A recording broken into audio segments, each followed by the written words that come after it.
Pipe liner വാങ്ങിയിട്ട് ഞാൻ ആദ്യമായിട്ട് ചെയ്തെടുത്തൊരു ഫ്ലവറാണ് കേട്ടോ ഇത്. ഇതെങ്ങനെയാണ് ഞാൻ ചെയ്തെടുക്കുന്നതെന്നൊന്ന് കാണിച്ചു തരാം. അതിനുവേണ്ടി എടുത്തിട്ടുള്ളത് പച്ച കളറുള്ള 2 പൈപ്പ് ലൈനറും നീല കളറുള്ള 2 പൈപ്പ് ലൈനറും എടുത്തിട്ടുണ്ട്. ഇനി അടുത്തതായിട്ട് ഒരു മാർക്കറാണ് എടുക്കുന്നത്. ആ മാർക്കർ എടുത്തിട്ട് ആ ബ്ലൂ കളറുള്ള പൈപ്പ് ലൈനർ ഇങ്ങനെ ചുറ്റി ചുറ്റി കൊടുക്കുന്നുണ്ട്. ഒരു 6 ഇതൾ, 6 5 6 ഇതൾ വരാൻ പറ്റിയ ഒരു പാകത്തിന് ഞാനത് ചുറ്റിയെടുക്കുന്നുണ്ട്. എന്നിട്ട് അവസാനം ചെറിയ അറ്റം വലിയ അറ്റത്തിൻ്റെ മുകളിലൊന്ന് ട്വിസ്റ്റ് ചെയ്തെടുക്കണേ. ഇനി അത് മൊത്തം പുറത്തേക്ക് എടുക്കണം. എന്നിട്ട് ആ ഒരു വലിയ അറ്റം അതിനുള്ളിലൂടെ ഇട്ടിട്ട് ഒരു വട്ടം കൂടെ ട്വിസ്റ്റ് ചെയ്തെടുക്കണേ. അപ്പം ഈ ഒരു രീതിക്കാണ് ഇത് ചെയ്തപ്പോൾ ഞാൻ വിചാരിച്ചത് വെറും സിമ്പിളാണ്, പൈപ്പ് ലൈനർ അല്ലേ, ഈസി ആയിരിക്കും എന്ന് വിചാരിച്ചത്. പക്ഷെ അങ്ങനെയല്ല കേട്ടോ, ഇത് ശ്രദ്ധിച്ച് തന്നെ ചെയ്യണം. അതുപോലെ കുറച്ച് ക്ഷമയൊക്കെ വേണം ചെയ്തെടുക്കാൻ വേണ്ടിയിട്ട്. സിമ്പിളാണ്, ട്വിസ്റ്റ് ചെയ്തെടുക്കാനൊന്നും കുഴപ്പമൊന്നുമില്ല. എന്നാലും ഫസ്റ്റായിട്ട് ചെയ്യുന്നതിൻ്റെ ഒരു പ്രശ്നമൊക്കെ എനിക്ക് ഫസ്റ്റ് ചെയ്തപ്പോൾ അത്രയൊരു പ്രശ്നമുണ്ട്. രണ്ടാമത് ചെയ്തപ്പം കുറച്ചും കൂടെ ഒരിതായിട്ട് തോന്നി, ഒരു എളുപ്പം പോലെ തോന്നി. പിന്നെ ഈ ഇതൾ വെക്കുന്ന സമയത്ത് ഓരോ ഇതളും ഇങ്ങനെ സെപ്പറേറ്റ് ചെയ്ത് അടുപ്പിച്ചിട്ട് ഒന്ന് ചെയ്തെടുക്കുന്നുണ്ട്. പിന്നെ അടുത്തായിട്ട് പച്ച കളറുള്ള പൈപ്പ് ലൈൻ എടുക്കുന്നുണ്ട്.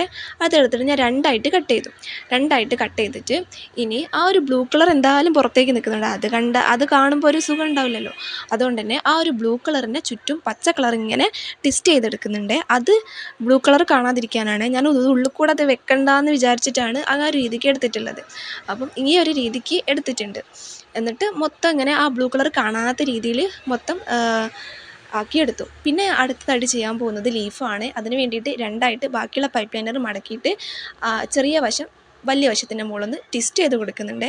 ഇനി ബാക്കിയുള്ള വശം അതിൻ്റെ മുകളിൽ, ലീഫിൻ്റെ മുകളിൽ ഒരു ലെയറും കൂടെ വരാൻ വേണ്ടിയിട്ട് ഞാൻ അതിൻ്റെ മുകളിൽ ഒന്നും കൂടെ കൊടുത്തിട്ട് ഒന്ന് ട്വിസ്റ്റ് ചെയ്തെടുക്കുന്നുണ്ട്. അപ്പോൾ ഇതാണ് ലീഫിൻ്റെ സ്ട്രക്ചർ. ഇനി ഒരു ലീഫ് ആ ഒരു തണ്ടിൻ്റെ മുകളിൽ അറ്റാച്ച് ചെയ്ത് കൊടുക്കണം. അതിന് വേണ്ടിയിട്ട് ആ ലീഫ് നല്ല രീതിക്ക്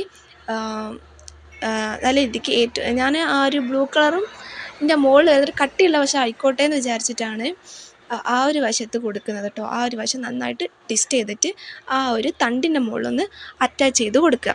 അതോടെ കഴിഞ്ഞാൽ ഈ ഒരു ലീഫ് ഇവിടെ സെറ്റായി. പിന്നെ അതിൻ്റെ സെൻറ്റർ വശത്ത് ഞാൻ പിന്നെ ഒരു മുത്തോ വൈറ്റ് കളറിൽ എന്തെങ്കിലും ഒന്ന് അറ്റാച്ച് ചെയ്താൽ മതി. ഞാൻ ഊളനൂല് വെച്ചിട്ട് റൗണ്ടിലൊന്ന് ചുരുട്ടി ഒന്ന് മടക്കിയിട്ടാണ് സെൻറ്ററിലോട്ട് കൊടുത്തത്. അപ്പോൾ ഇതാണ് നമ്മുടെ ഫ്ലവറിൻ്റെ ഫൈനൽ ലുക്ക്. എല്ലാവർക്കും ഇത് ഇഷ്ടമായെങ്കിൽ സബ്സ്ക്രൈബ് ചെയ്യുക. ഇതുപോലുള്ള വീഡിയോസ് ഇനിയും നിങ്ങളിലേക്ക് ഞാൻ എത്തിക്കാം.